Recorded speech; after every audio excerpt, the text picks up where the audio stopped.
Hello friends, तो आज हम जानेंगे कि भारतीय संविधान में जो मौलिक अधिकार दिए गए हैं वो कितने प्रकार के हैं और कौन कौन से हैं।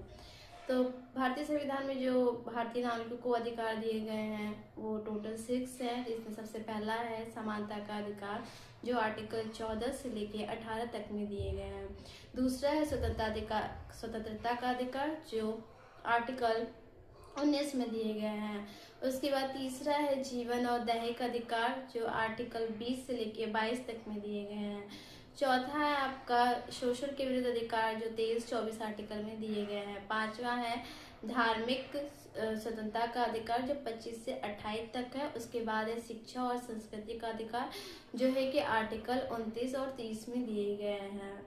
हमें ये बात याद होना चाहिए कि भारतीय संविधान जब बना था तो उस समय हमें टोटल 7 अधिकार मिले थे, जो 44वें संविधान संशोधन के द्वारा अभी वो एक जो है कानूनी अधिकार बन के रह गया है।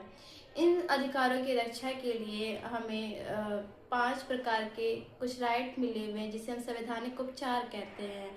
उसमें पहला है बंदी प्रत्यक्षीकरण, परमा आदेश, प्रतिषेध, उत्प्रेषण और अधिकार परीक्षा। जो ये 5 तरह के इसके द्वारा हम कोर्ट में, सुप्रीम कोर्ट और हाई कोर्ट दोनों में जा सकते हैं अगर कोई हमारा मौलिक अधिकार का हनन करता है तो।